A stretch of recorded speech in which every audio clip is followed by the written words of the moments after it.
Le Tour des Clochers vous est présenté par la Maison du Bon Pasteur, EHPAD associatif au service des prêtres et des laïcs dans le quartier Saint-Donatien à Nantes.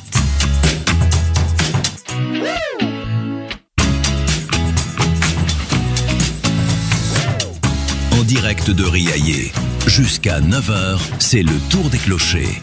Partez à la rencontre de la paroisse et de la ville, avec Tiffaine Cellier et ses invités.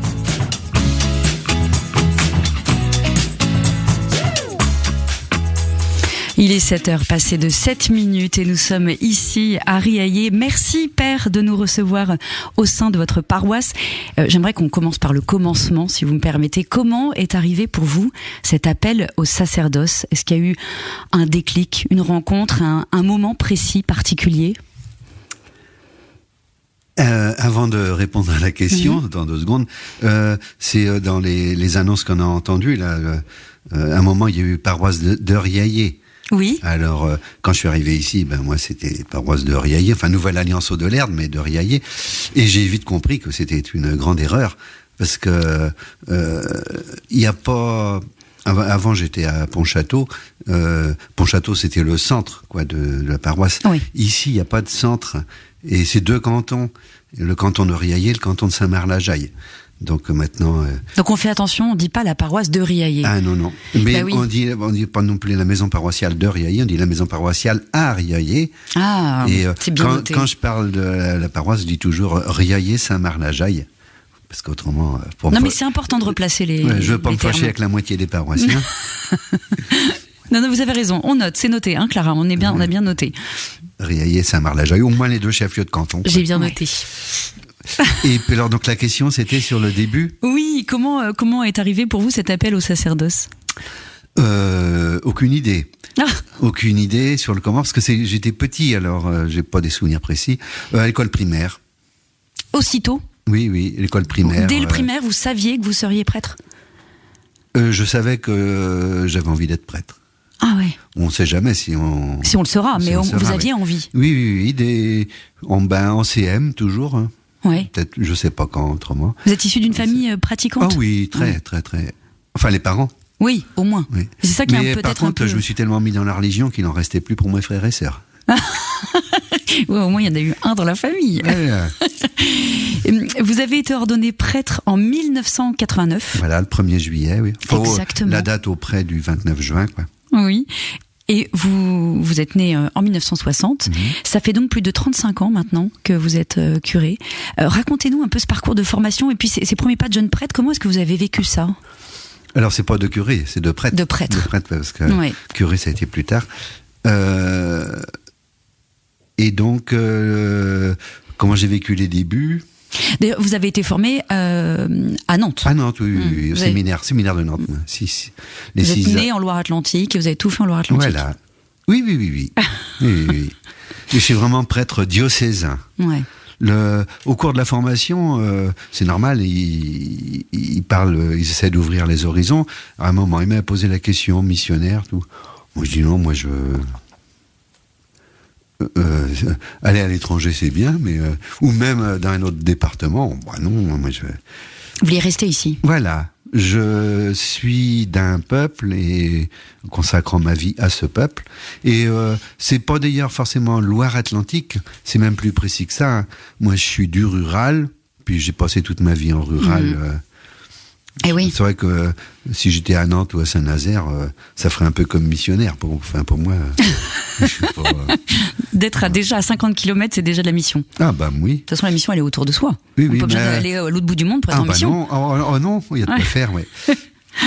Et donc, les premières années, je passais l'essentiel de mon temps j'ai toujours été en paroisse.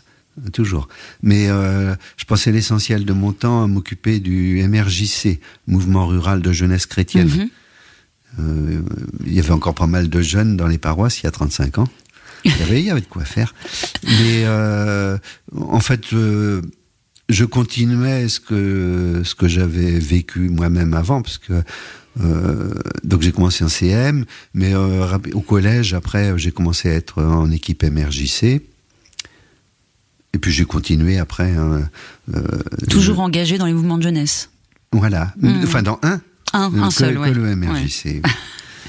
Et bon, donc j'étais à fond dedans, même étudiant, enfin, même pendant le séminaire, les paroisses où j'étais en stage. Et donc au début ça a été... et puis, arrivé à 40 ans, on est plus jeune. Oh, si, dites pas ça, on est encore un peu jeune à 40 ans. Ouais, non, pas trop. Mais et puis de toute façon la vitalité du mouvement aussi avait beaucoup diminué. Mais c'était. C'est-à-dire qu'à 40 ans vous avez quitté le mouvement ? C'est ça que vous voulez dire ? Oui, j'ai arrêté d'être aumônier, ouais. Mais c'est une bonne chose, hein, parce que j'avais commencé à 13-14 ans et je me considérais toujours à moitié comme les jeunes. Ah oui, d'accord. Oui, donc il y a un moment où... Je ne l'étais plus. Mais l'important, c'est de l'être dans la tête. Ah oui. Non, puis après, j'ai redécouvert qu'on pouvait être aumônier en tant qu'accompagnateur, mais c'était bien de prendre de la distance. Et du coup, on m'a demandé à la même époque... j'avais, dès le début que j'étais prêtre, j'accompagnais des équipes d'adultes du groupe CMR, Chrétiens dans le monde rural.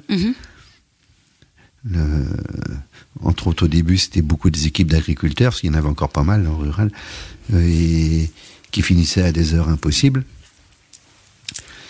Et donc, de 2000 à 2006, l'évêque m'avait demandé d'être aumônier diocésain du mouvement chrétien en monde rural, à mi-temps. Donc j'allais à mi-temps à Nantes, et puis je restais en paroisse à l'autre mi-temps. Oui, vous dites que vous avez toujours été en milieu rural. On va revenir après sur votre arrivée ici à Riaillé et puis votre passage à Pontchâteau. Vous avez toujours été en milieu rural, en périphérie même, vous dites. Qu'est-ce qui vous plaît dans ce ministère à la campagne ? Je suis pour un étranger, parce que c'est de là que je viens. Ouais. Vous vous sentez chez vous ? Oui. Je me sens chez moi. Et surtout que donc j'ai commencé Sainte-Pazanne, après le Landreau, Fête-Bretagne, Pontchâteau. Et puis maintenant ici, c'est des communes depuis... Enfin, Pontchâteau, ça l'était déjà, mais les autres, c'est des communes qui ont beaucoup grossi, qui sont en limite de la Nantes métropole, et en fait, qui ont énormément... et qui sont énormément développés. Et moins c'est développé, mieux ça me va, moi. Oui, Pontchâteau, c'est bien urbanisé. Ah bah oui. Et c'est en septembre 2019 que vous êtes arrivé ici, à la paroisse Nouvelle Alliance Aude-Lerne. Et vous aviez passé quand même 13 ans à Pontchâteau. 13 ans, c'est long. Qu'est-ce qui vous a le plus marqué là-bas ? Alors, les 13 ans, c'est facile à expliquer. C'est... l'évêque avait l'idée que, parce qu'il y a plus trop de curés, il avait dit, comme il y a des prêtres montfortins au Calvaire, je vais leur demander s'ils pourraient pas s'occuper de la paroisse aussi. Oui. Et donc ils avaient dit, non, on peut pas, on n'est pas assez fort. Et puis des années après, parce que les autres postes, j'ai fait 6 ans. Et au bout de 6 ans, il a dit, on pourrait changer, mais Calvaire, il a dit, on dit pas non, mais on n'est pas prêt, faut l'année prochaine peut-être. Puis l'année d'après, l'année prochaine. Et à chaque fois, c'était l'année prochaine. Peut-être. Donc au bout de 13 ans, ils ont dit, Oui, aujourd'hui, maintenant, c'est eux.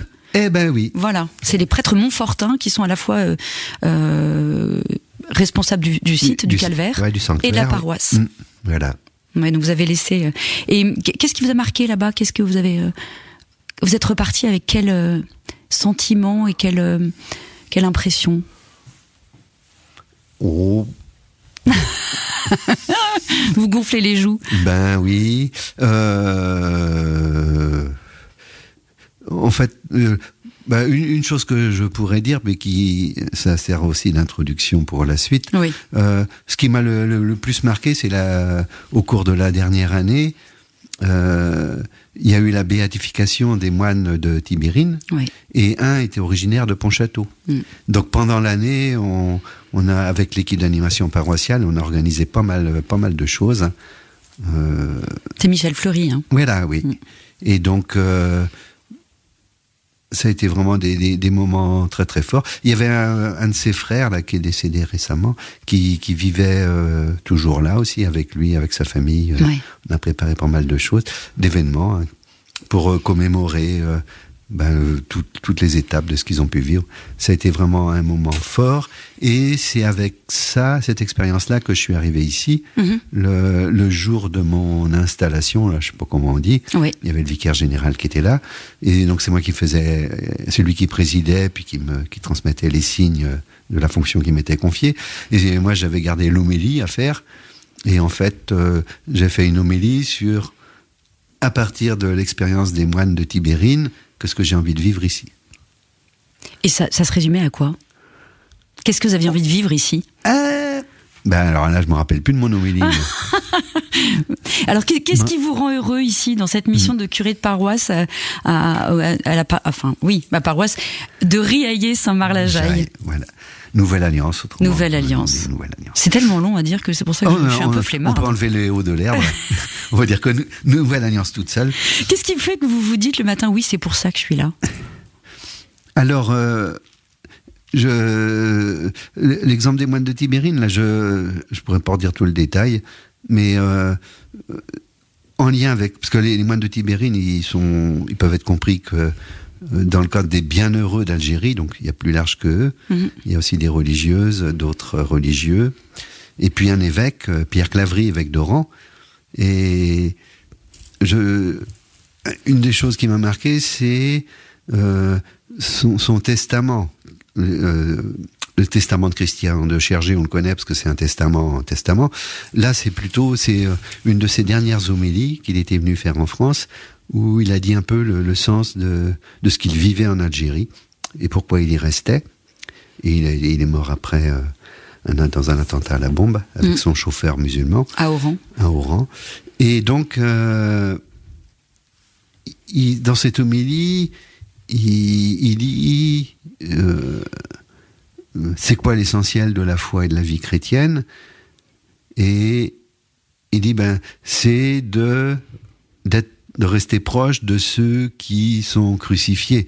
Donc là, c'était l'ensemble des Algériens victimes de la guerre civile. Ouais. Donc il dit on peut faire des grands rassemblements, on peut avoir des succès médiatiques, mais il dit ça risque d'être de l'apparence.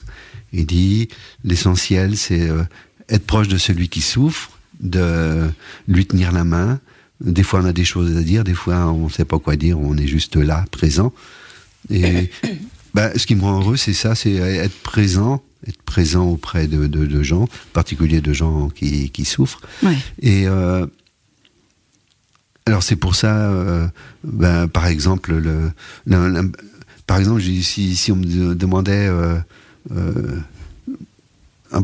présenter la paroisse, ça serait pas de dire on fait tant de baptêmes, on a tant de jeunes, tant d'enfants, tant de chiffrer, oui. C'est pas une question de chiffrer. Non, voilà. C'est est-ce que on accompagne bien les familles en deuil ? Ouais. Est-ce que on a plein de paroissiens qui rendent visite aux malades ? Est-ce qu'on est là ? Est-ce qu'on est là auprès de gens qui ont besoin de ce... Avant de revenir sur ces saints, justement, qui sont très importants pour vous, justement, quel est le quotidien d'un curé de campagne aux 9 clochers ? 9 clochers, c'est beaucoup ? Non. Non, c'est pas beaucoup. Ça change pour rien. Certains. Mais la semaine dernière, on est à Saint-Sébastien-sur-Loire.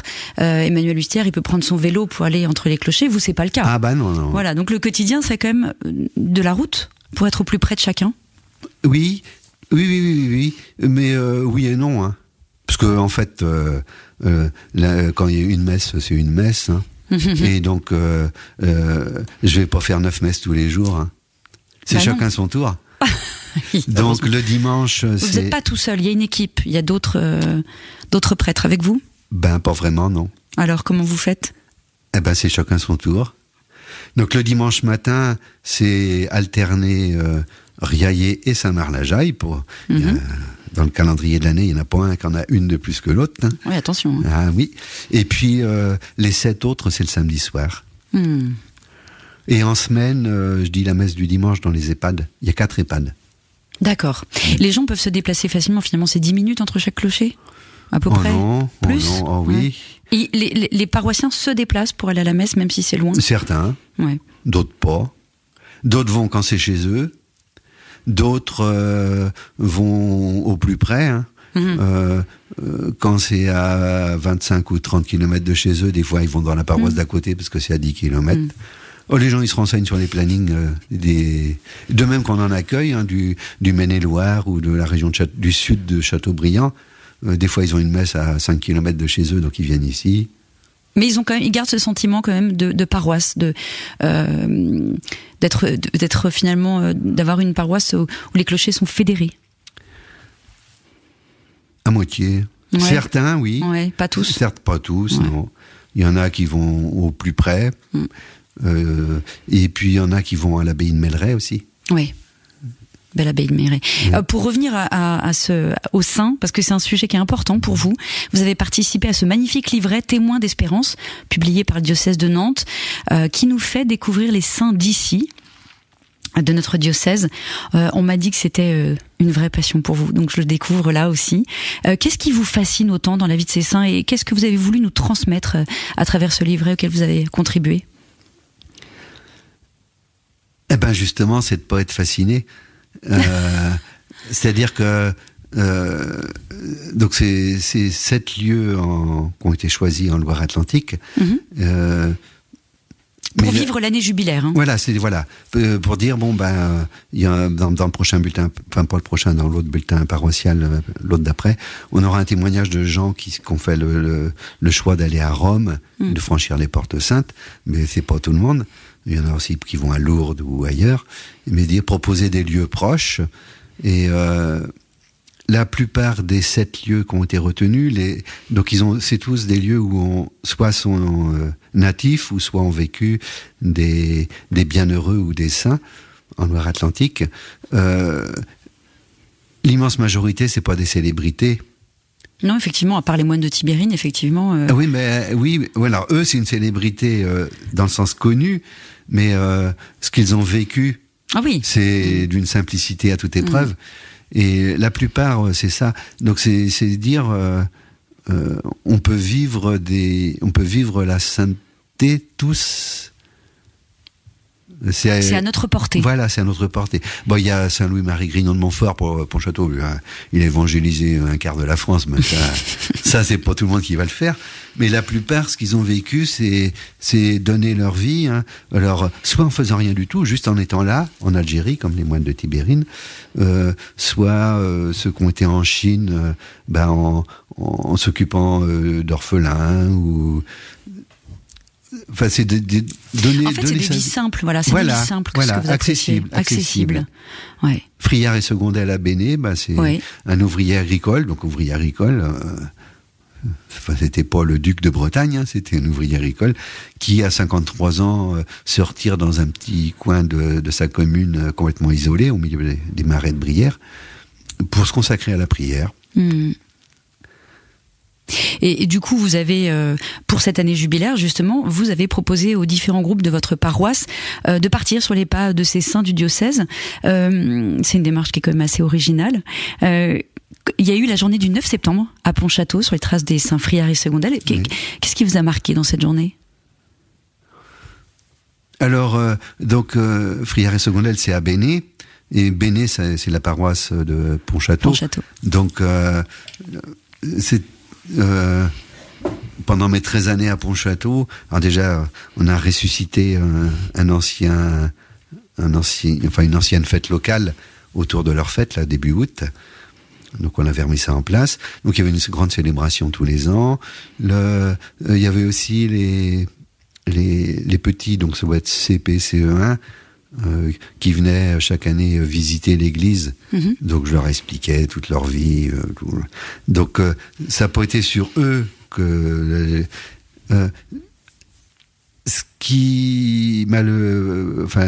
ce jour-là, ce qui m'a plus marqué, c'est... donc là, c'était avec l'équipe funérailles. Oui, donc, ceux qui sont officiants ou accompagnateurs de familles en deuil, ça crée des liens entre les gens. De vivre une journée Donc là, c'est pas trop l'expérience des saints qui m'a marqué, parce que j'en avais parlé déjà des centaines de fois, mais c'est le groupe. Vivre un pèlerinage, créer des liens entre les gens, et ça, il y en a jamais dans une paroisse, mais même autrement. Créer du lien entre les personnes, il y en a jamais de trop. Oui, on y reviendra justement avec les deux personnes suivantes. Une dernière question pour les 30 secondes qui nous restent. Au-delà de nos saints locaux, est-ce qu'il y a d'autres figures de sainteté d'ici ou d'ailleurs qui nourrissent votre propre vie spirituelle ? Donc, quand j'étais petit, en famille, on voyageait pas beaucoup du tout. Mon père était cantonnier. Mais on allait à Lourdes. Ah, Sainte-Bernadette. Sainte-Bernadette. Et donc, mais après, dans ma vie, j'étais trop occupé. Et puis, un copain qui a voulu me ramener à Lourdes il y a 3 ans. Et puis, l'année suivante, on était à Nevers, là où elle est maintenant, où elle repose. Et donc, on y retourne tous les ans. Et par exemple, en ce moment, là, j'ai ramené de Lourdes un livre où il y a, écrit par un chapelain, c'est Vivre l'évangile avec Bernadette. Il y a 80 pages. Et donc chaque matin, je lis une page où il y a à la fois un verset d'évangile, extrait de la vie de Bernadette, pour méditer et me poser la question, qu'est-ce que j'en vis moi-même ? Donc Sainte Bernadette, oui. Sainte Bernadette. Merci Père pour ces premiers échanges. On va avoir l'occasion de revenir sur les particularités de votre paroisse. Dans quelques instants, nous accueillerons 2 paroissiennes très engagées qui ont plein de choses à nous raconter. Restez avec nous, ce sera juste après la météo. En direct de Riaillé, c'est le Tour des Clochers. Il est 7h passées de 31 minutes et nous poursuivons notre tour des clochers en direct de la paroisse Nouvelle Alliance Hauts-de-l'Erdre en compagnie du Père Jean-Marc Housset. Nous allons maintenant entrer dans les coulisses de cette communauté paroissiale à la rencontre de celles et ceux qui la font vivre au quotidien. Et pour commencer, nous avons le plaisir d'accueillir Marianne Fleury. Bonjour Marianne. Bonjour. Vous êtes très engagée dans cette paroisse, vous accompagnez depuis 2 ans les catéchumènes adultes, vous participez à la démarche Église verte, au bulletin paroissial et à un groupe biblique, si je ne me trompe pas. Voilà. Pour débuter, qu'est-ce qui vous a amené à prendre cette mission d'accompagnement des catéchumènes il y a maintenant 2 ans ? C'est un appel de Jean-Marc, notre curé. En fait, sur la paroisse, depuis quelques années, on a des demandes de baptême d'adultes. C'est un peu nouveau chez nous. Hein. Et donc, ils allaient où avant, du coup, si vous dites que c'est nouveau ? Il n'y en avait pas. Il n'y avait pas de demande, je pense. Ah, il n'y avait pas de demande. Il n'y avait pas de demande. Hein. On a eu des confirmations quelques années avant, mais pas de baptême. Quoi. Et justement, un matin, en prenant notre café pendant la préparation du bulletin, Jean-Marc nous dit il y a quelqu'un qui demande le baptême sur Saint-Marc-la-Jaille. Et à qui vous pensez ? Et puis il est sorti, et puis avec Daniel, avec qui on fait le bulletin, on s'est regardé, on s'est dit, pourquoi pas nous ? C'est comme ça qu'on c'est parti, quoi. Et donc, voilà, on savait pas ce qui nous attendait, quoi. Hein. Donc on est aidé, on a un document qui s'appelle Rencontre en Jésus-Christ. Oui, vous êtes quand même accompagné. Ah bah oui, on a des documents. On part pas comme ça, la fleur au fusil. Ça se prépare. J'ai fait la formation, je suis allée à une demi-journée de formation au diocèse. On sent le besoin, quoi. Hein, parce que... Mais c'est aussi, ça nous apporte beaucoup, et nous, dans notre foi, dans notre recherche, ça nous conforte et ça nous oblige à aller plus loin, quoi. Hein. À vous renseigner sur votre propre foi. Et donc, on rencontre le catéchumène une fois par mois. Mais nous, avant, on se rencontre pour préparer. Oui. Comment ça se vit, concrètement, cet accompagnement ? Combien de temps ça dure ? Quelles sont les grandes étapes ? Alors, la première étape, c'est la demande faite à la paroisse près du curé. Hein. Donc après, il y a la recherche d'une équipe pour accompagner ce catéchumène. On est 3 personnes. Ça, c'est une spécificité, Père Jean-Marc, d'être 3 pour accompagner un catéchumène ? Oui, pour donner une image de l'Église, c'est pas une personne toute seule. Oui. Et puis c'est bien aussi... parce qu'il y a beaucoup de paroisses, il y a un groupe, ils mettent tous les catéchumènes ensemble, quoi. Alors que là, dès qu'il y a une nouvelle demande, sauf que maintenant on est rendu à 10 demandes, donc chaque groupe en prend 2. Ah oui. Mais ce qui est important, ça répond aussi à la question de la durée, c'est extrêmement variable Ouais, ça dépend du catéchumène, de la personne. Ben voilà, parce que Sylvain, là, ça a été fait à la suite, quoi. Ça s'est enchaîné sur un an et demi. 1 an et demi, voilà. oui. Mais il y en a d'autres, il y a une naissance. Alors ils arrêtent pendant 3 mois, 4 mois, ils recommencent. Il y en a qui sont tout feu tout flamme, puis après qui hésitent. Alors Mais il y a quand même des grandes étapes nécessaires. Ah oui. Voilà. Et puis quand les gens sont prêts. Ouais. Voilà. Oui, on attend, on accompagne, on attend. Voilà, oui, on a plusieurs rencontres et à un moment donné, il y a l'entrée en catéchuménat, ce qu'on appelle l'entrée en catéchuménat. Donc nous, on envoie au centre de catéchuménat du diocèse, un peu notre avis, comment on sent ce catéchumène, quoi. Et puis il y a une démarche qui est faite dans l'église pendant la messe, quoi. Et donc, oui, est-ce que... Qu'est-ce qui motive aujourd'hui des adultes, parfois qui sont sans lien avec l'église, à faire cette démarche de foi? Alors on sait que depuis ces derniers temps, il y a énormément de demandes de baptême, de plus en plus, et vous le confirmez, puisqu'on n'avait pas avant. Oui. Qu'est-ce qui les motive, ces adultes? La motivation est différente pour chacun, quoi. Quelquefois, nous, on pourrait se dire, la motivation, on aimerait qu'elle soit un peu plus... spirituel, mais en fait, après, c'est tout le cheminement qui fait que le catéchumène avance, et puis on n'a pas à juger de son choix, pourquoi il veut se faire baptiser, et nous, on est là pour l'accueillir comme il est. Et après, on avance ensemble, quoi. Vous semez. Voilà. Donc c'est vrai qu'on a eu une première expérience, comme dit Jean-Marc, c'était facile, entre guillemets, parce qu'il était célibataire, on n'a pas eu de coupure. Tout s'est déroulé et là on démarre avec 2 autres personnes. Donc ça sera sûrement différent et puis on va passer autant de temps à préparer. C'est pas parce qu'on l'a fait une fois qu'on sait. Oui, il faut toujours s'adapter à la personne. Voilà, faut toujours revoir le nous, on a process. toujours besoin, et à partir de cette première expérience qu'on a eue, on sent le besoin encore d'approfondir, quoi. Et comment vous avez vécu justement l'appel décisif et le baptême de cette personne que vous avez accompagnée? C'est des temps forts, ça. On l'a accompagnée à l'appel décisif. Donc là, ça a duré 2 ans. Oui, à peine 2 ans, oui. Quand on a entendu son nom, il y a quelque chose qui se passe, quoi. Et puis, après, on l'a retrouvé et il était rayonnant, quoi. C'est quelqu'un qui est un peu, pas enfermé, mais disons, il est un peu seul. Donc là, on a senti, et puis nous, pareil, et après, au moment du baptême, quand je lui ai remis l'écharpe blanche... Une émotion incroyable. Voilà. On imagine que c'est comme un membre de votre famille. En quoi cet accompagnement, il transforme aussi la communauté paroissiale? Est-ce que ça renouvelle quelque part la foi des autres membres de l'Église? Ou en tout cas, est-ce que vous avez ce sentiment? Alors, quand on a préparé la vigile pascale où il est baptisé, on était avec la communauté qui accueillait la messe. Et on a un peu confié, on s'est dit, voilà...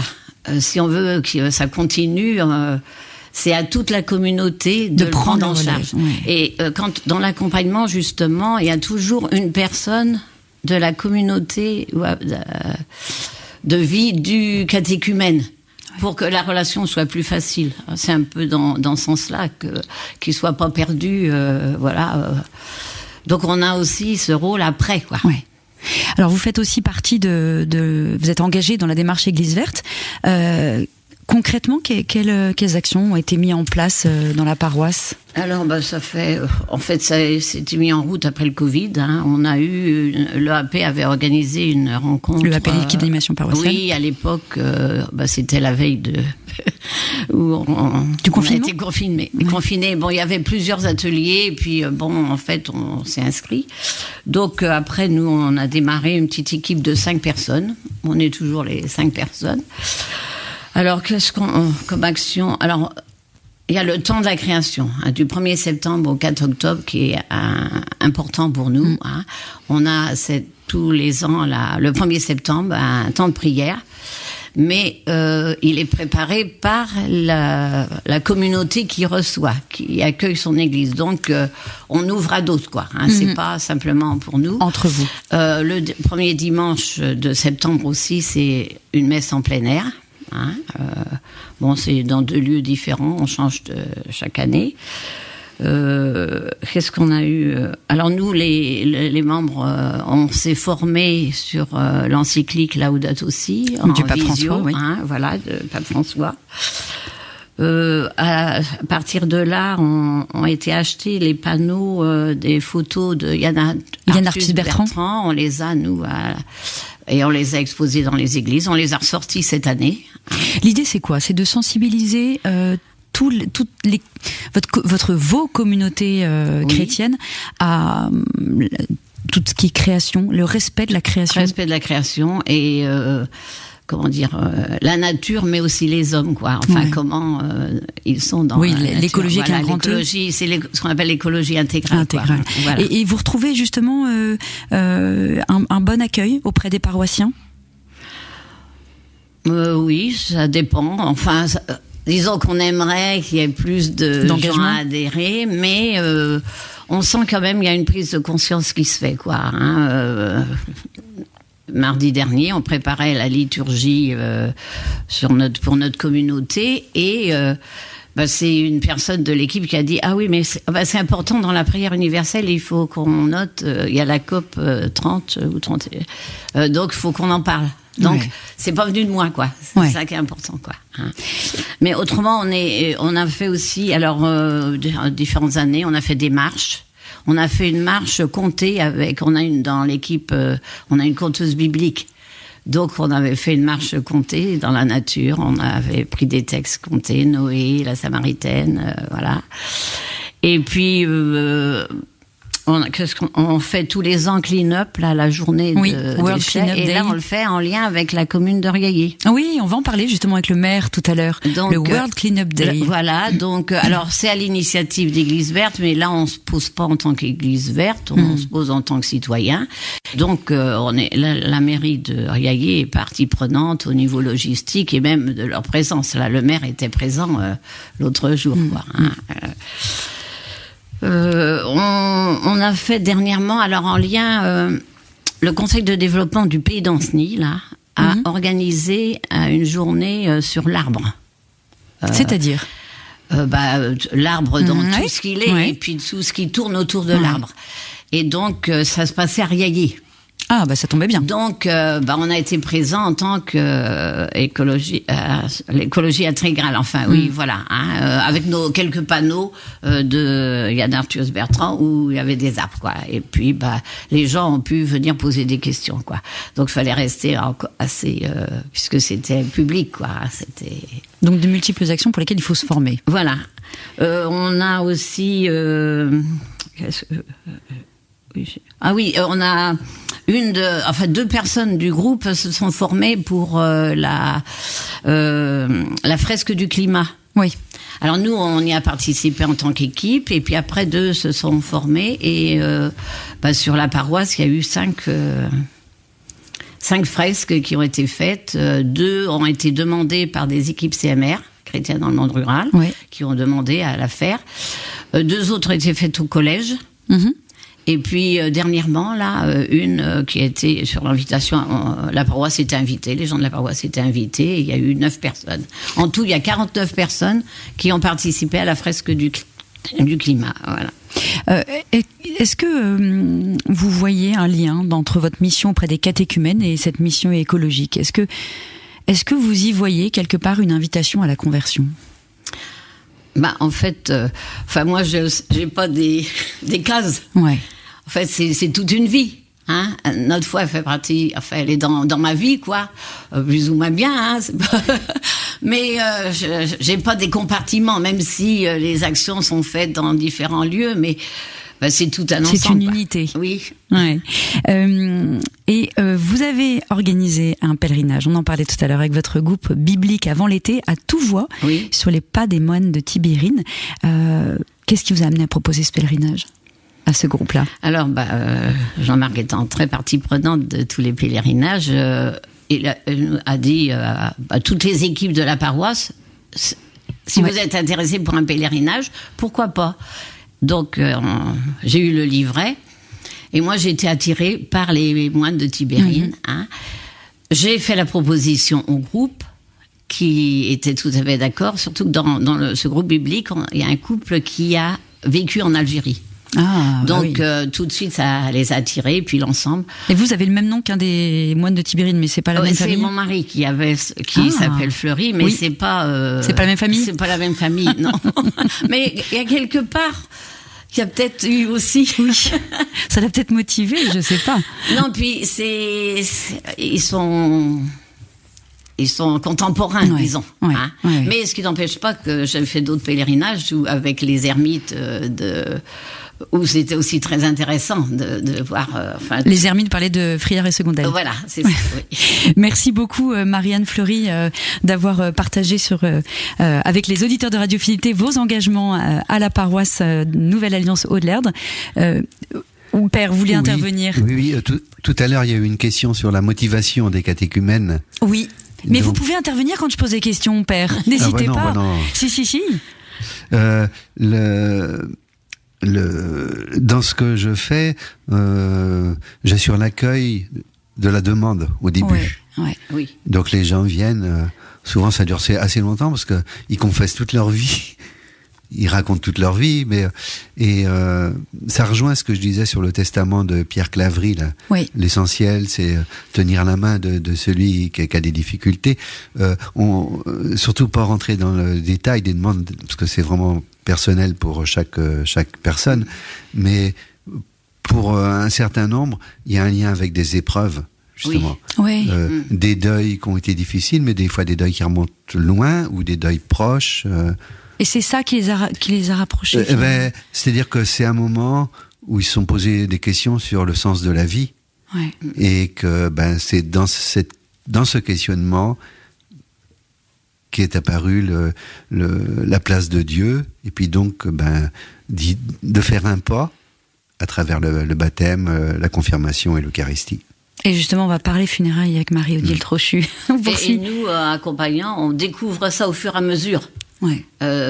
On ne les interroge pas. Oui, ils se livrent pas. Voilà. Et à chaque rencontre, on avance un peu plus. Et puis, voilà. Merci beaucoup Marianne Fleury. On poursuit ce tour des clochers en direct, toujours au cœur de cette communauté vivante, et on accueille maintenant Marie-Odile Trochu. En direct de Riaillé, c'est le tour des clochers. Alors bonjour Marie-Odile qui accourt derrière le micro, et oui, on est bien en direct ce matin de cette maison paroissiale de Saint-Marc-la-Jaille Riaillé. Bonjour Marie-Odile. Bonjour Tiffaine, bonjour Jean-Marc, bonjour à chaque auditeur. Vous êtes responsable des sépultures pour la paroisse, également membre de l'équipe diocésaine de la pastorale des funérailles. C'est une mission essentielle, souvent vécue dans des moments très délicats de la vie. On va prendre le temps avec vous de mieux comprendre ce service, à la fois humain, spirituel et fraternel. Et ça me touche beaucoup, c'est très intéressant ce qu'a dit, ce que vous venez de dire, Père. Non mais c'est vrai, il faut, il ose pas, mais il faut intervenir. Qu'est-ce qu'il a dit ? Et quand je demandais sur la motivation des catéchumènes aujourd'hui à venir demander le baptême, le Père Jean-Marc a souligné parfois justement l'épreuve ou la confrontation à la mort qui rapproche de la foi. Et voilà, donc on en arrive aux funérailles. Alors, avant de venir justement un peu à l'accompagnement, justement, en quoi consiste concrètement votre rôle de responsable des sépultures ? À plusieurs choses. On commence par rencontrer la famille afin de préparer la sépulture, la célébration. Et dans cette rencontre, tout se joue en fait. Ouais. Là, ça commence pas avec vous, Père Jean-Marc. Ah non. Voilà, là, pas du tout. Contrairement au catéchuménat où la première rencontre c'est avec vous, là la première rencontre c'est directement avec l'équipe. Moi je le découvre quand je lis Ouest France dans les avis d'obsèques, je dis tiens, il y en a un chez nous. D'accord. Et alors, ça compte très important, c'est là que les relations se nouent, et on est très attentif à accueillir les personnes, à les écouter, leur permettre vraiment de commencer leur deuil. Les gens ont besoin de raconter comment se sont passés les derniers moments de la vie de leurs défunts, ce qu'ils ont vécu avec eux. Ils essaient un petit peu de trouver des choses qui peuvent les marquer. Ensuite, on prépare la célébration elle-même et on essaie de les faire avancer sur un chemin là où ils en sont, en choisissant les textes, par exemple. On essaie de les faire réfléchir. Quels mots vous ont interpellé ? Qu'est-ce qui vous marque dans ces mots-là, dans ces textes-là ? En préparant la prière universelle aussi, en fait, on part de leurs idées. Ouais. Qu'est-ce que vous voudriez pour votre papa, pour votre maman? Qu'est-ce que vous demandez à Dieu? Quelle est votre prière à Dieu? Les gens sont un peu et disent tous quelque chose. Donc tout le monde espère. Toutes les familles, il y a très peu de gens qui disent rien. Il est parti, il est mort, on ne veut rien pour lui.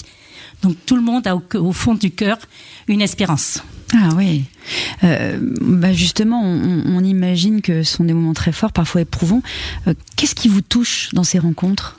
Ce qui nous touche, c'est la souffrance des gens et le désespoir quelquefois. Ouais. Les gens sont vraiment abattus, désorientés pour quelques-uns. Et les gens sont en vérité. Ils sont vrais. Tout ce qu'ils disent, c'est pas du blabla. C'est vrai.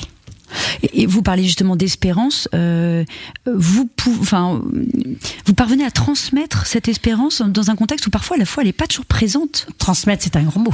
Oui. On essaie de. On essaie la foi de dire. ne se transmet peut-être pas. Jean-Marc, Père Jean-Marc, je sais pas. Elle se vit. Tout est vrai. Il se mouille pas. Transmettre la foi, je crois que c'est un grand mot quand même, un mot un peu fort. On essaie de donner des pistes. On ose dire une parole forte et on ose dire l'espérance, la nôtre, celle qui est de l'Église, l'espérance chrétienne vraiment. Oui. Et en général, les gens sont attentifs et ils posent des questions après sur la mort, sur l'au-delà. Ils sont très attentifs à ce qu'on dit. Et vous êtes engagé au niveau diocésain dans la pastorale des funérailles. Quel est votre rôle dans cette équipe ? Mon rôle est surtout un rôle de formation. C'est un peu mon ADN. Ouais. Donc, formation initiale, formation des officiants et formation après continue. On essaie de proposer aux officiants, aux accompagnants, tous les 2 ans à peu près, une journée de formation, de ressourcement également. Parce que j'imagine que ce soit pour les catéchumènes, c'est vrai aussi, ou presque tout service d'église, il faut apprendre, premièrement, à écouter. Aujourd'hui, c'est pas facile de savoir écouter, d'accompagner sans finalement trop intervenir, j'imagine. Accompagner, être avec, comme Jésus est avec les pèlerins d'Emmaüs. On les écoute et on essaie de les faire avancer.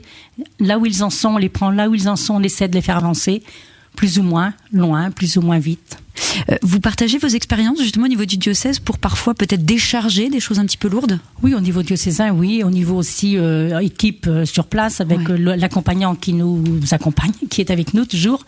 On essaie de dire, enfin de partager les choses plus difficiles quelquefois et les choses aussi heureuses qu'on peut vivre. Il y en a beaucoup. Oui, j'imagine. Justement, est-ce que vous avez des moments comme ça qui vous viennent où ça peut être difficile ou au contraire très joyeux ? Alors, j'ai plusieurs moments où vraiment j'ai été un peu bluffée par plusieurs personnes, entre autres un jeune, il y a déjà plusieurs années, qui venait de perdre son papa à la soixantaine, un papa dépendant d'alcool, qui avait fait beaucoup souffrir ses enfants, et le fils d'une vingtaine d'années qui dit devant son père mort, « Papa, je te pardonne, tu m'as fait beaucoup de mal, mais je te pardonne, et sois heureux là où tu es. » Ah ouais. Un jeune dire ça m'a beaucoup impressionnée. C'était pendant la rencontre. Et puis un autre enfant aussi, mais qui était plus âgé, qui venait de perdre son père et qui n'était pas venu à la préparation et qui, à la sépulture, a dit à son père qu'il l'aimait. Et là, c'est vrai qu'on était peu à l'église, mais peu à la célébration, mais on a eu les larmes aux yeux. C'était incroyable de voir ça. Incroyable. Oui, on imagine. Et on a vu aussi des amorces de réconciliation dans la fratrie, entre frères et sœurs, qui osaient se regarder, qui osaient se parler un petit peu par personne interposée. C'était possible. Donc on espère qu'un chemin de réconciliation a pu s'ouvrir. Et j'imagine que c'est pas forcément la même chose que d'accompagner une personne qui perd une personne âgée et une famille qui perd un enfant. Là aussi, vous êtes accompagné, formé pour trouver les mots justes ? On essaie de trouver les mots justes et souvent il n'y a pas de mots. Il n'y a pas de mots. Devant la mort, il n'y a pas très longtemps, on a eu un cas d'un jeune. En arrivant à la préparation, j'ai dit aux parents, il n'y a pas de mots. Je ne vais pas vous dire qu'il n'y a pas de mots. Il n'y a pas de mots. Et alors, c'était très, très beau parce qu'à cette célébration, il y avait au moins une centaine de jeunes, tous habillés, chemise ou chemisier blanc. Et à la messe après sépulture, qui avait lieu un mois après à peu près, il y avait 40 à 50 jeunes qui sont venus. Alors là, on était complètement bluffé. Oui. Ouais. Et là, c'était vraiment beau. Et il se passait quelque chose. Alors, au point de vue foi, ces jeunes-là, je n'en sais rien.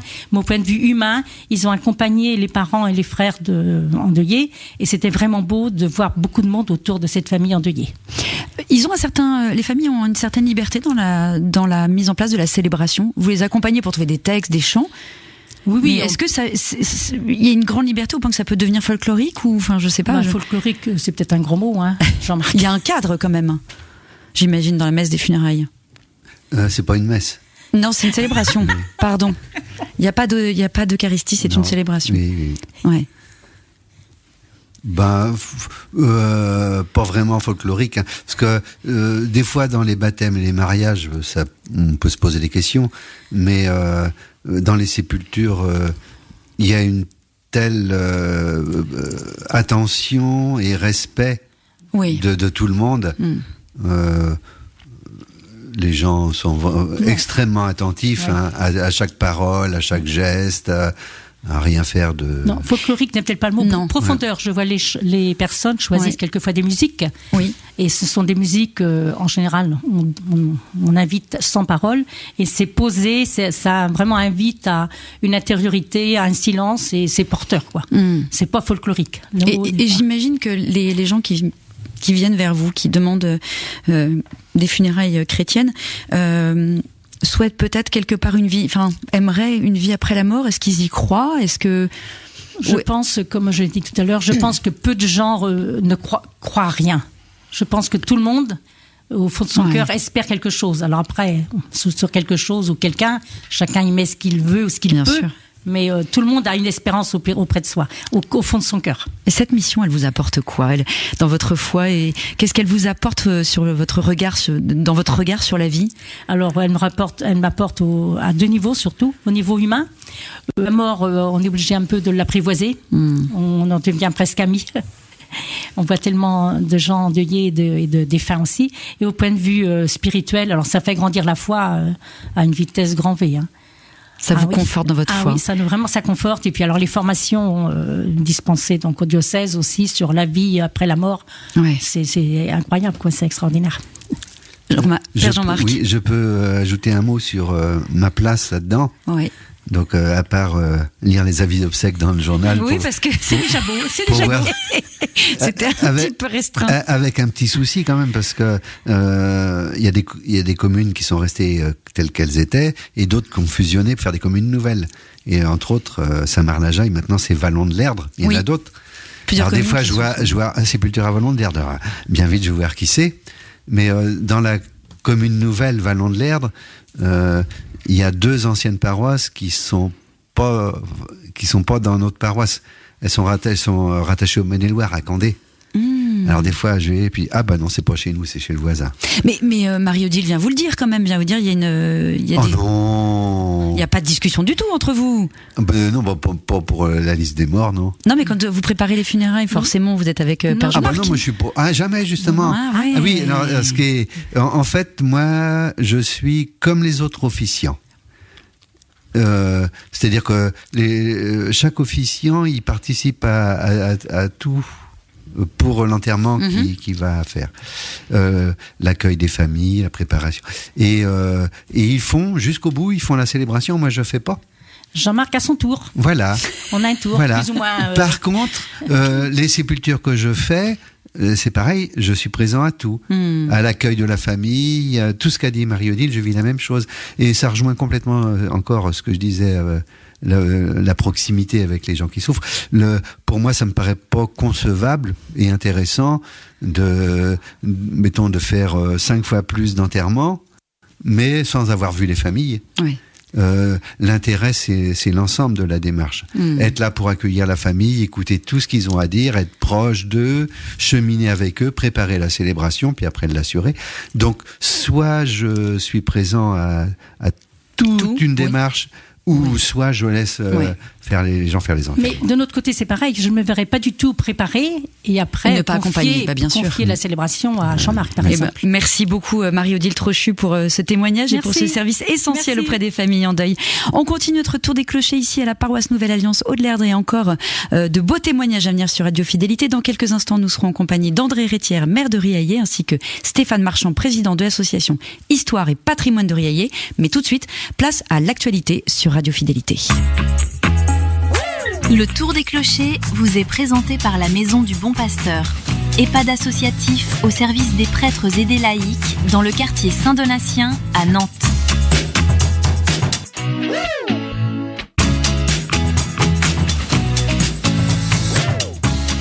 direct de Riaillé. Jusqu'à 9h, c'est le tour des clochers. Partez à la rencontre de la paroisse et de la ville avec Tiffaine Sellier et ses invités.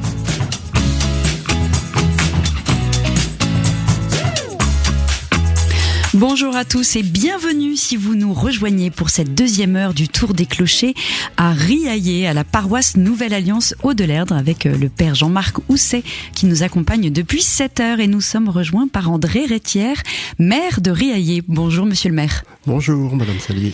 4 ans déjà à la tête de la commune, vous avez beaucoup de chantiers en cours, on va en évoquer et échanger sur certains d'entre eux. Mais avant cela, quelles ont été vos priorités justement pour ce mandat ? Alors, les priorités pour ce mandat, il a fallu d'abord les définir en 2020. Alors, ça a été un petit peu rocambolesque du fait de du fait du Covid. Oui, c'est vrai que vous avez commencé votre mandat à ce moment-là. Tout à fait. Donc, pendant 1 an, pratiquement à se voir uniquement en visio, ça n'a pas été si simple que ça. Ça a permis quand même de travailler, de se définir des priorités. Et c'est vrai que lorsque l'on avait fait le point sur tous les bâtiments communaux, un seul n'était encore pas en accessibilité, c'était l'espace culturel de la Mauvrais. Voilà. Un espace culturel qui est collé au collège Saint-Augustin. Alors tout à fait. C'est ça. Cet espace culturel a été construit en 1948, juste après la guerre, par le comité de construction du patronage. Et après, je n'ai pas retrouvé à quelle date ce collège a été légué à la partie communale après. D'accord. Et c'est un chantier important, hein, c'est donc la rénovation de l'espace culturel de la Mauvrais, et du coup l'extension du collège Saint-Augustin, c'est bien ça ? Alors, c'est à peine cela quand même, c'est bien la rénovation de l'espace culturel de la Mauvrais, une salle de spectacle, et aussi on en profite pour étendre cet espace culturel avec des salles de musique que l'on mettra à disposition du collège Saint-Augustin. Et c'est quand même un chantier important parce que c'est plus de 2 millions d'euros, si je me trompe pas. Oh, même un autre, vous pouvez en rajouter un autre. 3 millions d'euros. 3 millions vous d'euros. en êtes où dans les travaux ? Alors justement, on vient juste de commencer les travaux. Ils ont commencé au mois de juin de cette année. Et là, toute la partie de déconstruction est achevée. D'accord. C'est-à-dire qu'on a mis à nu l'ancien bâtiment. On n'a gardé que la coque externe. Donc là, on va passer aux choses sérieuses. Et on parle d'un bâtiment que vous voulez plus économe en énergie, avec isolation en paille, chaudière à pellets. C'est un choix pour la transition, un choix fort pour la transition écologique ? Alors c'est vrai qu'il y avait 4 objectifs derrière cette rénovation, et puis ensuite l'agrandissement, mais cette rénovation, les 4 objectifs, le premier objectif, je vous l'ai déjà dit, c'était la mise en accessibilité, donc pouvoir accueillir les personnes à mobilité réduite, pouvoir accueillir les personnes déficients visuels ou avec des problèmes auditifs, etc. Donc l'accessibilité. Le deuxième, à trouver un bâtiment économe, parce que c'est vrai que ce bâtiment-là, lorsque l'on était en représentation, que ce soit côté acteur ou côté spectateur, l'été c'est un four et l'hiver c'était un frigo. Donc voilà, ce côté énergétique a été bien sûr très très bien étudié. Ensuite, il y avait le côté sécuritaire. Le côté sécuritaire, c'est vrai que c'est un établissement qui reçoit 100 personnes, donc ce qu'on appelle un établissement recevant du public. Et jusqu'ici, les commissions de sécurité, je vais dire, on avait l'indulgence du corps des sapeurs-pompiers. Donc, il fallait bien un jour ou l'autre, on savait que ça allait s'arrêter, donc il fallait bien le mettre en sécurité. Et puis, la 4e objectif aussi, c'était un petit peu ce que j'ai évoqué tout à l'heure, le confort et des acteurs et des spectateurs. Retravailler tout ça. Et vous me parliez, Père Jean-Marc, du patronage. C'est un bâtiment qui va peut-être accueillir le patronage ? Non, je sais pas. Le patronage, c'était à l'époque. C'était un bâtiment qui servait au patronage à l'époque.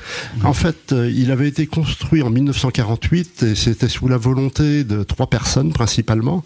Le curé de la paroisse à cette époque-là, le maire de la commune, Monsieur de la Jarte, et aussi Monsieur de Durfort, un des grands notables de la commune de Riaillé, grand propriétaire terrien, qui avait déjà créé le collège, qui avait donc offert l'éducation à tous les enfants de la commune de Riaillé et qui voulait lui offrir aussi une éducation culturelle. C'était ça peut-être que ce sera possible de recréer un patronage, Père, on ne sait jamais. Oui, mais dans les paroisses, les patronages ont eu un rôle absolument capital, mais à une époque où il n'y avait rien. C'était le vicaire qui s'occupait de créer un club de foot, un club de basket. Oui, mais ça revient à la mode, vous savez. J'étais à Guémené-Pinfo il y a quelques semaines et ils nous parlaient de la réalisation enfin, ils sont en train de mettre en place un patronage. Mais indépendamment de ça, de ce qui se fait, la réalité n'est plus du tout la même. Il y a moult associations sportives, culturelles, de musique. Il y a plein de choses qui existent. Oui. Quand ça avait été créé, c'était proposer des choses dans des populations qui avaient accès à rien du tout. On peut toujours continuer à innover, à proposer. Pour faire venir la jeunesse à l'église. Eh ben, le patronage est rarement dans l'église. En tout cas, à la fois, pas dans l'église, mais à côté. Mais justement, parlons de jeune génération. Ce que je comprends, c'est que vous me dites, si je me trompe, Riailhy est une ville vieillissante. Est-ce que la jeune génération s'engage au niveau municipal ? Est-ce qu'il y en a C'est une ville vieillissante. Je mettrais ça un petit peu entre parenthèses, mais on est en stabilité au niveau croissance démographique. Ça, oui, parce qu'en fait, les familles s'éloignent de Nantes maintenant et veulent plus de verre. Ils reviennent un petit peu chez nous du fait de l'attractivité, le prix des terrains, principalement ça. Après, il faut que l'on trouve des terrains aussi pour pouvoir construire.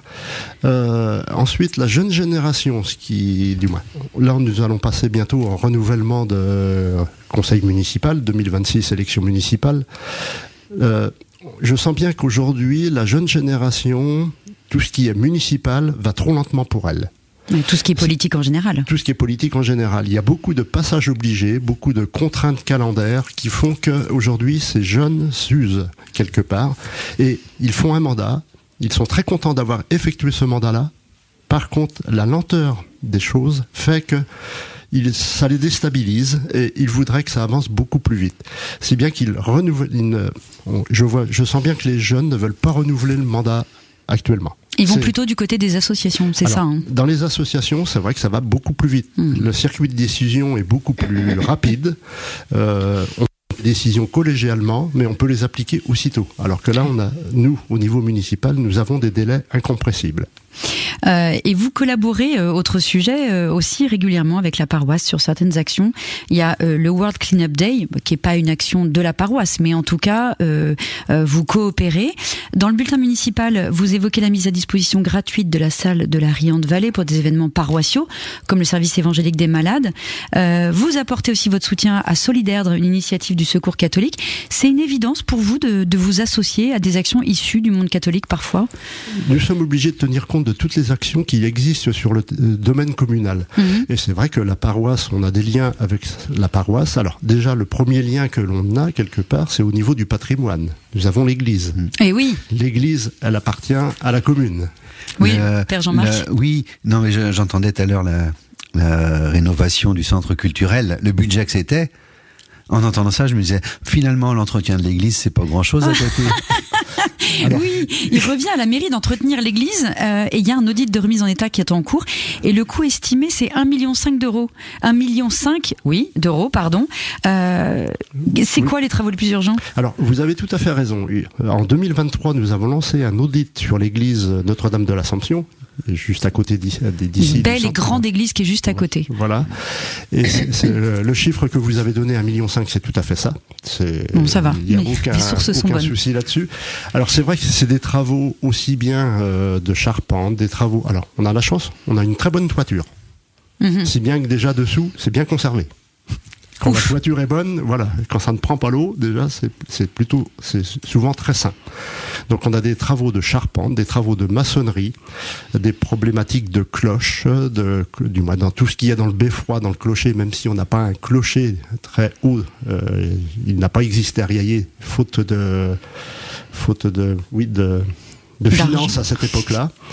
Et donc il nous faut...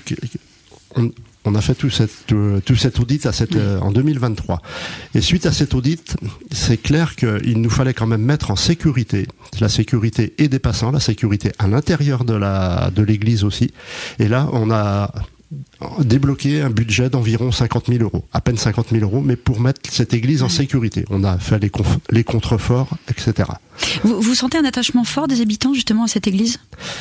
Oui, il y a un attachement fort. Par contre, c'est vrai que avoir une église dans chaque commune, alors en plus aujourd'hui, il y a les communes nouvelles. Oui. Donc, si jamais je prends nos voisins des Vallons de l'Erd, quelque part, ils ont 7 églises à gérer.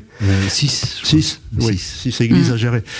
c'est quand même, ça peut devenir problématique. Oui. Mais c'était ici que se passait toute la vie de la commune aussi. Il y a beaucoup d'histoires derrière ce bâtiment-là. Et oui, histoire dont on va parler juste après. On en parlera tout à l'heure, mais c'est vrai que cette photo qui a été faite devant l'église en 1940, je ne sais plus combien, 1947. 1957. C'est soufflé par Stéphane Marchand et qui a été refaite aujourd'hui quelque part. C'est toute une symbolique derrière. Ouais. On ne peut pas gommer ces bâtiments-là. Il faut une décision collégiale pour le faire. Ouais. Monsieur le maire, pour les 30 secondes qui nous restent, si vous deviez résumer en une phrase votre ambition pour Riailhet d'ici la fin du mandat, on va pas aller au-delà, ce serait quoi? Eh bien, essayer de conserver le maximum de jeunes conseillers pour qu'ils perdurent après derrière. Ça, c'est plus ma mission actuelle pour que ceux-ci s'investissent encore pour l'avenir et pour le bien de tous les Riailhéennes et Riailhéens. Merci beaucoup André Rétière pour ces éclairages et pour votre présence ce matin sur Radio Fidélité. Je rappelle que vous êtes le maire de Riailhet. On vous souhaite bon courage pour la suite de ces beaux projets au service des habitants de Riailhet. Et nous, on poursuit notre tour des clochers en faisant un petit tour du côté de l'histoire et du patrimoine. En direct de Riailhet, c'est le tour des clochers. Et nous accueillons maintenant Stéphane Marchand, président de l'association Histoire et Patrimoine de Riailhet, créée en mars 2024. Bonjour Stéphane. Bonjour, à vous. Père Jean-Marc, oui, vous voulez dire quelque chose? Oui, il y a quelques années, c'était le week-end du patrimoine. Et puis à la fin de la messe, j'avais dit, vous pouvez venir me rendre visite cet après-midi, parce que prêtre aujourd'hui, c'est du patrimoine. Donc, est-ce que Jean-Marc Cousset fait partie du patrimoine que vous étudiez, Stéphane? Eh bien, écoutez, notre but à nous, c'est de partager aux habitants de Riailhet et des communes environnantes, ce patrimoine, qu'il soit architectural, humain, culturel, naturel et humain. Et on a commencé justement à mettre en avant ce patrimoine humain. On a un ancien qui a 104 ans et on l'a interviewé, et effectivement on va continuer à interviewer tous nos centenaires parce qu'on en a plusieurs. Super. Ils vont vous livrer tellement de secrets. C'est le patrimoine humain. Oui, tout à fait. Voilà. Stéphane Marchand, Riailhet existe depuis très longtemps. Quelle est la première mention historique de la commune que vous avez pu retrouver? Alors justement, on a retrouvé une hache en pierre polie qui date de 6000 ans. Donc ça veut dire que Riailhet était déjà habité vraisemblablement il y a 6000 ans. On a retrouvé aussi des pièces de monnaie gauloise qui datent de 150 ans avant Jésus-Christ, et tout ça fait état que Riailhet existe depuis très longtemps. Et on retrouve Riailhet écrit sur un manuscrit. La première fois qu'on retrouve Riailhet écrit sur un manuscrit, c'était en 1141, et c'était sur un manuscrit de l'abbaye de Saint-Florent-le-Vieil, parce que notre territoire dans le Maine-et-Loire. D'accord. Et notre territoire dépendait justement de l'abbaye de Saint-Florent-le-Vieil. Et donc le nom Riailhet, il vient d'où?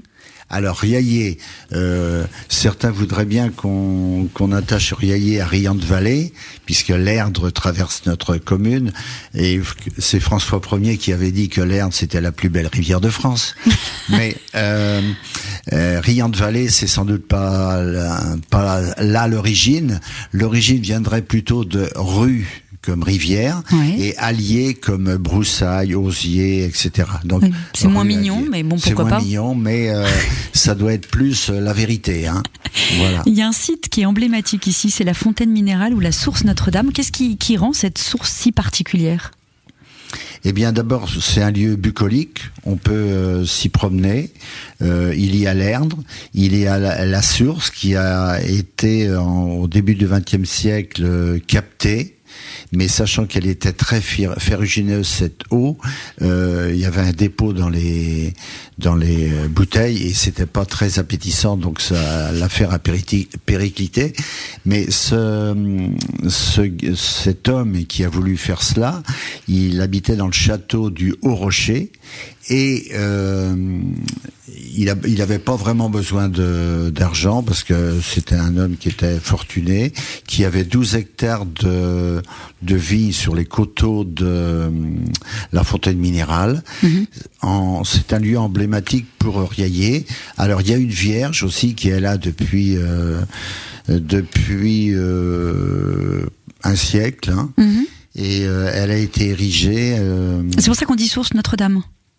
Ouais, parce qu'il y a une association nationale qui dépend de cela. Hein. Voilà. D'accord. C'est la famille Denéchaud, ancien notaire de Riaillé, qui l'avait mis en place parce que si son fils revenait de la guerre, sain et sauf, la famille avait promis d'ériger cette vierge. D'accord. Alors, c'était le cas. Et l'Erdre traverse Riaillé, on l'a dit, et du coup on trouve plusieurs moulins le long de son parcours. Est-ce que vous pouvez nous parler du moulin de Pelé, du moulin de la Bénate? Quel était leur rôle? Alors, sur Riaillé, on a connu l'existence de 14 moulins, qu'ils soient à vent ou qu'ils soient à eau. 14 moulins, c'est énorme. Il en reste 3, un moulin à vent à Saint-Ouen et 2 moulins à eau. Vous venez de les citer, le moulin Pelé et le moulin de la Bénate. Alors la Bénate, on parlait de l'origine de Riaillé. L'origine de Riaillé, c'est justement la Bénate. Le premier village qui s'est créé à Riaillé, c'est au niveau de la Bénate.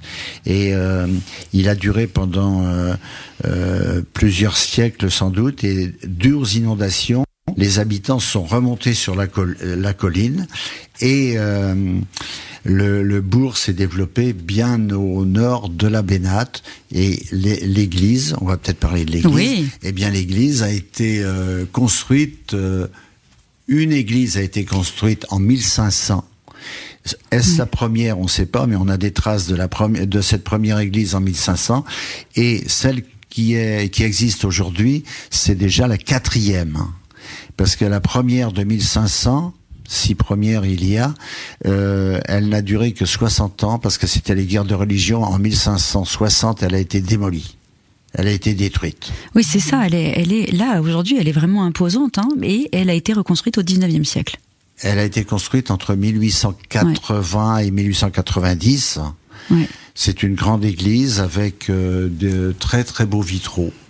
Il semblerait qu'ils ont beaucoup de valeur, ces vitraux. On a une chaire qui est magnifique aussi, avec des sculptures représentant les 4 évangélistes, le lion pour Saint Marc. Pour Marc, voilà, l'homme pour Matthieu, etc. Et la chaire, elle est remarquable. Et on a toute une équipe de femmes qui aujourd'hui s'occupent de nettoyer, de cirer, de faire à plein de choses dans l'église. Ben, quelle chance!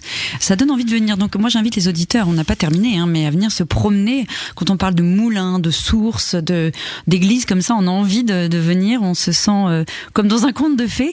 Et il y a un fleuron du patrimoine riaillien, c'est le haut fourneau de la Poite Vinière, qui est classé monument historique. Oui, alors c'est le seul monument historique de la commune, mais hélas il est en très très mauvais état, pas du tout entretenu, et c'est vraiment très très dommage pour tout le monde parce que c'est un patrimoine qui mériterait être mis en valeur. Qu'est-ce qu'il a de particulier? Racontez-nous. Eh bien, c'est un des rares hauts fourneaux qui existent encore en France. Donc il a une particularité, c'est vraiment quelque chose de précieux à nos yeux, mais qui est dans un état d'abandon incroyable. Donc appel aux mécènes ou il y avait 200 à 300 personnes qui gravitaient autour des forges de Riaillé, hein, à partir du 16e jusqu'en 1818. En 1818, le fourneau il s'est arrêté, hein, et pour refaire pour qu'un haut fourneau fonctionne, puisqu'on tirait du fer, mais de la fonte, eh bien, il fallait réunir au moins 5 éléments importants. Le premier, c'est qu'on avait du minerai de fer sur la commune. Il fallait aussi avoir des forêts pour faire du charbon de bois. Il fallait avoir de l'eau pour actionner les soufflets. Et il fallait également de la castine qu'on prenait, c'est de la chaux qu'on prenait à Herbray. Et enfin, il y avait un savoir-faire. Et parmi les maîtres fondeurs qui étaient ariaillés, eh bien, on peut citer Gilles Trébuchet, un ancêtre de Victor Hugo, qui était maître fondeur ariaillé. Ah bah ça. Voilà. Incroyable. Il fallait vous avoir ce matin pour savoir qu'il y avait un ancêtre. Et j'ai noté, il fallait de Victor Hugo le ici. point de fusion pour le minerai de fer était à 1536 degrés. Vous imaginez, hein. D'accord. On comprend mieux maintenant. C'est énorme. Alors, on peut parler aussi des forêts. On a 1000 hectares de forêt. On a 2 étangs qui font 80 hectares chacun. Alors, on peut aisément venir à Riaillé, passer du temps. Et pour la dernière minute qui nous reste, parce qu'il nous reste une seule minute, il y a quand même quelque chose d'assez incroyable dont vous m'avez parlé. C'est le fameux chêne au clou, avec une tradition qui est assez surprenante. Oui, alors effectivement, le chêne au clou. Alors, il n'est pas sur la commune de Riaillé, il est sur la commune de Bonneuve, mais c'est vraiment. Mais c'est c'est la communauté, c'est la paroisse. C'est à la limite de Riaillé, et ce chêne qui est multicentenaire, eh bien, il est planté de clous tout autour de son tronc, et les gens venaient. Pauvre arbre. Pauvre arbre. Oui, ben aujourd'hui, il est en très mauvais état. Il est comme le haut-fourneau. Hein. Aujourd'hui, cette pratique a cessé, mais on venait de loin pour pointer un clou dans le chêne. On faisait le tour plusieurs fois, et si on avait des furoncles, puisque les furoncles on les appelait des clous, eh bien les furoncles devaient disparaître. Donc avis à tous les adolescents qui auraient un problème de peau. Voilà. Il faut venir. Ça peut peut-être marcher pour l'acné aussi. Hein. On sait pas. Je sais pas, furoncle, pour moi ça me fait penser à l'acné, mais c'était peut-être pas ça à l'époque. Ah non, c'était vraiment. Non. Pardon, je me trompe complètement. Ah non, c'était des gros boutons purulents. Hein. Ah bah on va peut-être pas rentrer dans le détail ce matin, surtout à l'heure du petit déjeuner. Non. Ouais. Merci beaucoup Stéphane Marchand. Je rappelle que vous êtes président de l'association Histoire et Patrimoine de Riaillé. Vous l'avez créé donc il y a maintenant 1 an et demi. 1 an et demi, voilà, c'est ça. Nous sommes une trentaine d'adhérents. Eh bien, super. Merci beaucoup. Bonne continuation dans votre mission de préservation. Et si je peux ajouter un mot, c'est qu'on vient de sortir un livre avec des photos, des cartes postales qui est juste en face de moi. Magnifique. Voilà. Il est magnifique. Super. Eh ben, rendez-vous sur le site qui s'appelle Patrimoine Riaillé. Histoire et patrimoine Riaillé. Bonne continuation. Merci beaucoup. Oui, patrimoineriaillé.fr. Dans quelques instants, les infos internationales de Radio Vatican. Et à 8h45, nous retrouvons Arnaud Bourdeau, directeur de l'association Trocanton, pour un focus sur leurs actions et initiatives. Jusqu'à 9h, c'est le tour des clochers. Bonjour Tiffaine. Merci Clara, bonjour à tous. Et nous voici dans la dernière partie de notre émission, le tour des clochers en direct de la paroisse Nouvelle Alliance de l'Erdre, toujours en compagnie du père Jean-Marc Cousset. Et avant plus loin, Père Jean-Marc, vous vouliez dire un mot sur Radio Vatican? Oui, tout à fait. Il y a de très nombreuses années que j'ai mis ma télé à la déchetterie. Il n'y avait pas encore de récupération à l'époque. Parce qu'on va parler récup après. Voilà. Et dans un premier temps, je l'avais mis dans un placard en disant si dans 3 jours elle me manque, elle m'a jamais manqué, donc ça finit comme ça. Et il me restait la radio, et puis plus ça allait, moins ça me plaisait. Et en fait, maintenant, je n'écoute que les journaux de Radio Vatican. Alors comme je suis tout seul, donc le midi j'écoute le journal du matin, et le soir j'écoute le journal de 18h en mangeant.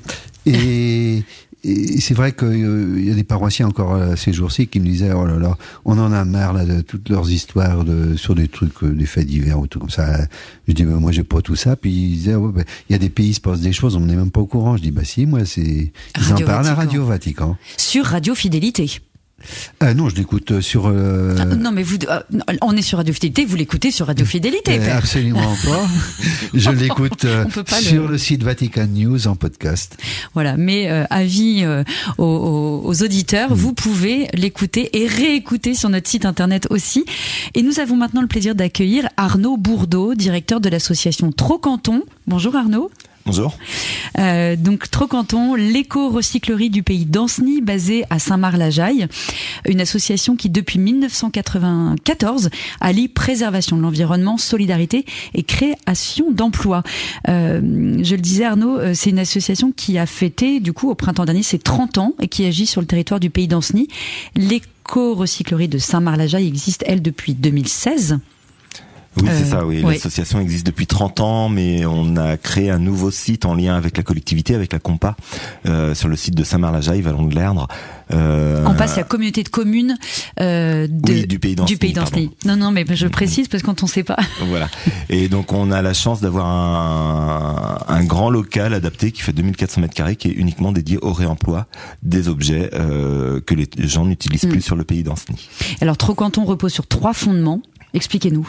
Oui, le premier fondement c'est la solidarité.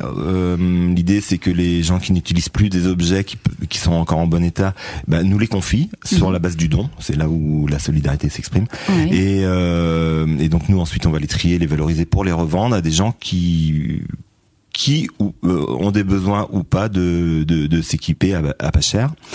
La deuxième chose, c'est bien sûr la préservation de l'environnement, puisque l'idée c'est que tout objet produit a un coût environnemental et plus longtemps il va être utilisé, moins longtemps il va polluer.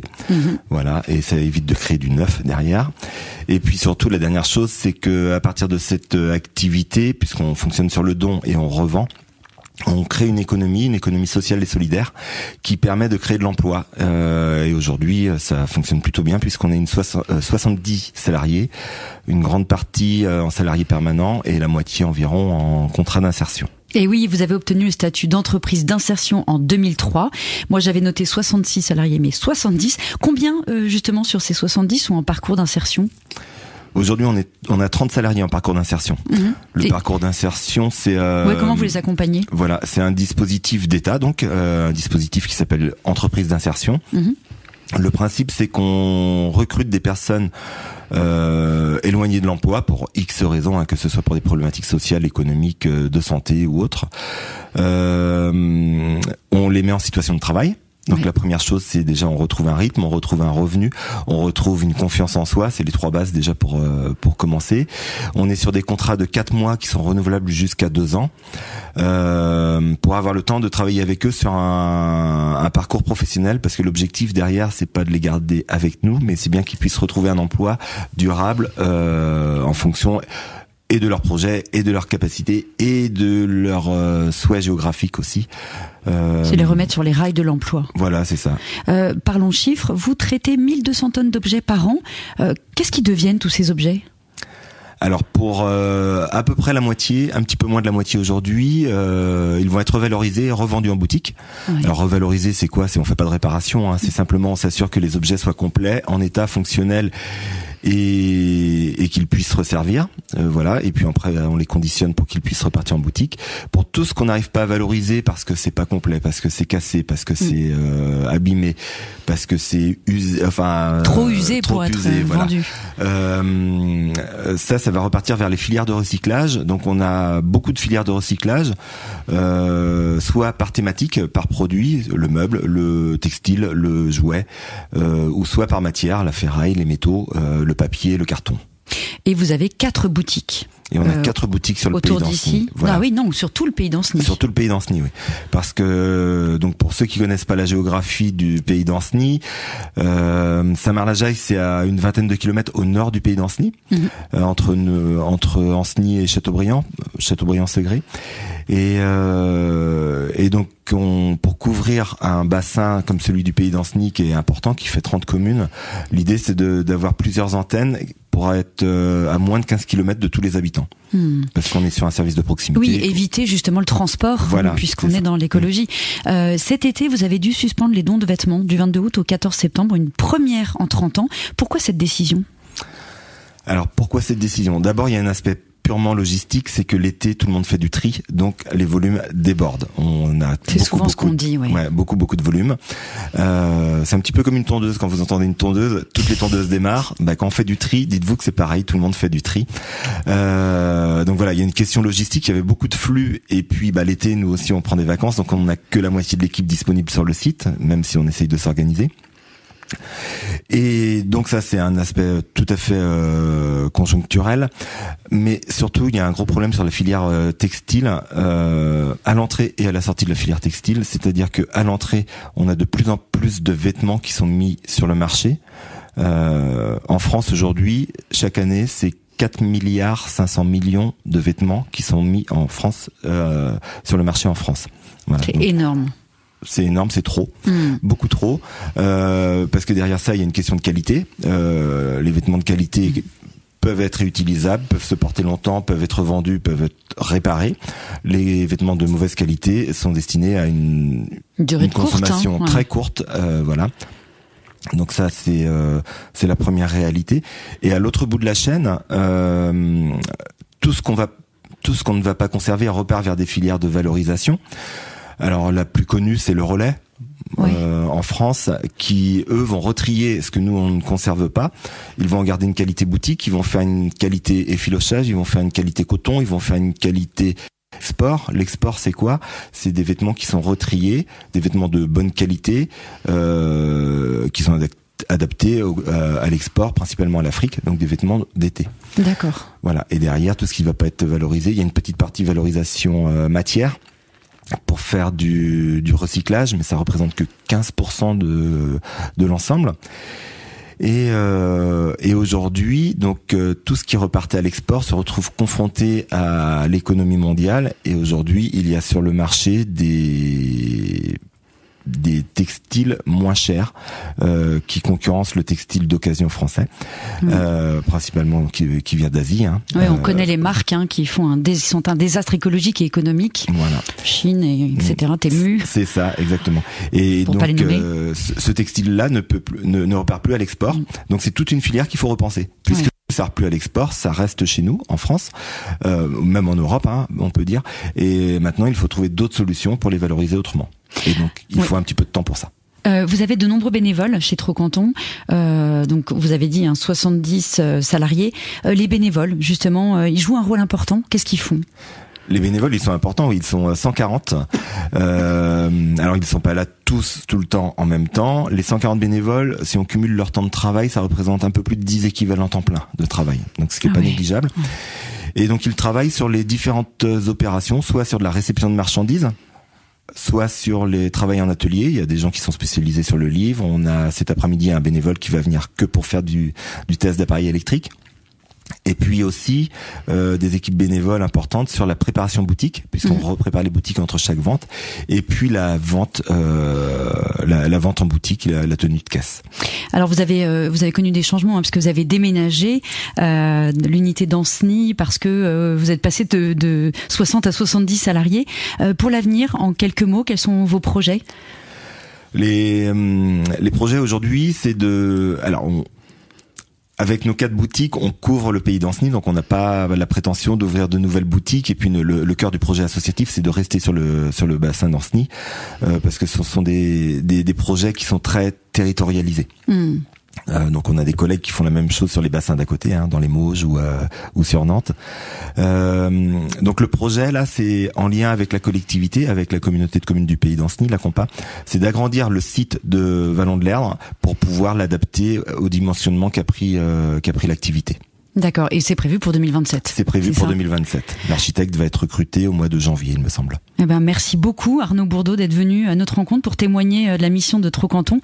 Père Jean-Marc, quelle réaction vous avez face à cette belle association ? Ce qui me paraît intéressant, parce que il y a plein d'associations dans plein de domaines qui ont des projets absolument extraordinaires, mais qui restent toujours un peu confidentiels. Là, c'est l'ampleur et ce que je vois bien dans ma propre famille, qui était du côté de Varadles, c'est donc dans la population, c'est un réflexe. Ah oui. Pour plein de gens, tiens, chez nous il y a ça qu'on n'a plus besoin. Le réflexe c'est tiens, on pourrait aller le porter à un dépôt de Trocanton à Béligné. C'est l'impact social important, quoi. Que ce soit pas parce qu'il y a il y a plein de choses qui existent dans plein de domaines, mais ça reste un peu confidentiel. Là, c'est connu. Voilà, reconnu. Connu, reconnu, et du coup, ça fait une mentalité dans une vaste population, quoi. Un bon réflexe en tout cas. Merci beaucoup Arnaud Bourdeau. Bonne continuation avec cette belle association. Il est 8h passé presque de 57 minutes. Il nous reste une petite minute, Père. Je voudrais finir avec vous cette belle matinale à la paroisse Nouvelle Alliance Aude-Lerdre.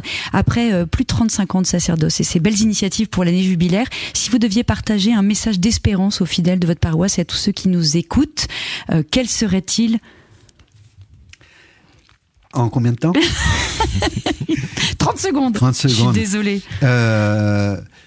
Message d'espérance, c'est quand je suis arrivé ici, donc on est dans une belle salle, là, c'est assez récent. Oui, vous avez une belle maison paroissiale. Voilà. Par contre, quand je suis arrivé, je dis, je dors où? Ils ont dit, non, il n'y a pas de logement.